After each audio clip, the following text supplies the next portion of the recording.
I'm Albert Culbreath, a professor of plant pathology at the University of Georgia at the Tifton campus.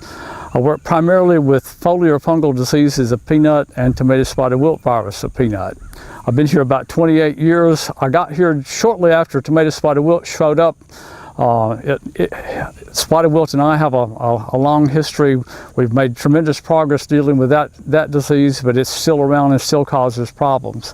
Leaf spot has been a problem with peanuts as long as we've been growing peanuts in Georgia. We're working on resistance and integrated management for both of those diseases, but with the leaf spots, we're still very heavily dependent upon fungicides for control of those. So an awful lot of my work is geared toward working with the different breeding programs, trying to help develop and utilize better resistance to spotted wilt and the leaf spot diseases. Resistance is absolutely essential for our management of spotted wilt, and we've made a lot more progress with the resistance to that disease than we have the leaf spot, but we have some resistance and tolerance to the leaf spot diseases as well. But again, with the leaf spot diseases, we're still very heavily dependent upon fungicides. And here at the location in Tifton, that's what I have a lot of my plots are geared toward. What's the best fungicide, what's the best fungicide combinations to control the leaf spot diseases. The spotted wilt index part of Peanut RX is a tremendous decision tool for growers. So the biggest factor with that is the ranking of the varieties for resistance to tomato spotted wilt. We spend a lot of time trying to rank the cultivars depending on how susceptible or resistant they are.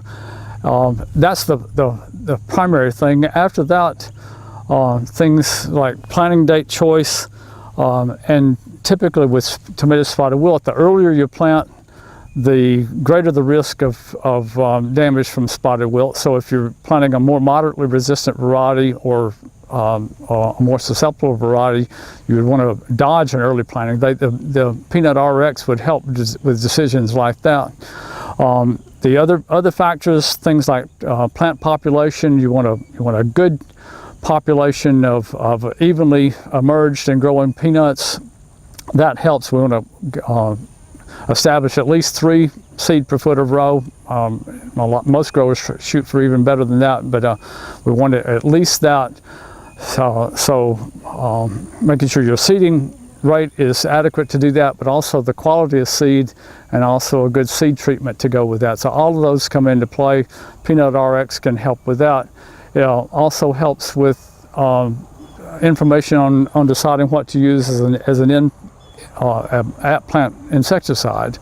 Really, we only have one insecticide that provides suppression of spotted wilt, thimet or phorate. So the only one that we have quite a few insecticides that work well on thrips, control the vector of spotted wilt, but the thimet's the only one that helps suppress the disease itself.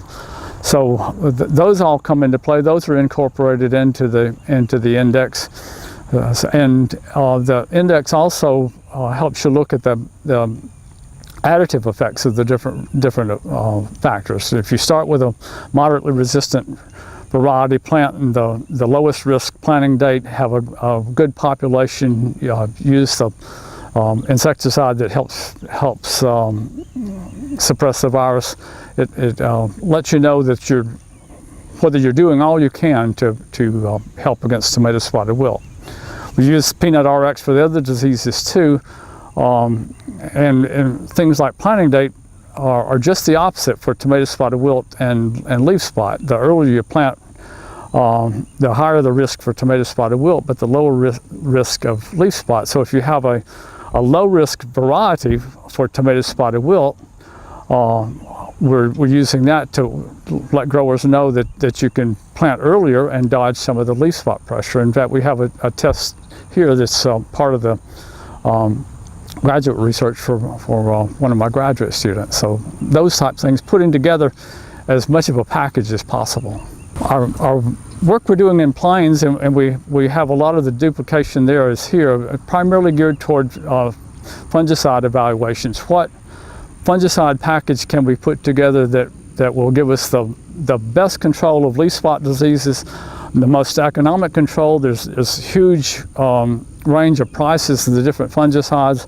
Plus, we have severe problems with fungicide resistance to some of the fungicide classes. So some fungicides don't work alone in a lot of our fields now. So we're looking at different combinations, different alternations that will prolong the utility of those fungicides. So that's the main focus of what we have going in Plains, and again, duplicate tests here in Tifton. So we have trying to put together that the best package that a grower can use to reliably control leaf spot diseases economically and protect the crop to where you don't make the crop and then lose it to leaf spot at the end of the season.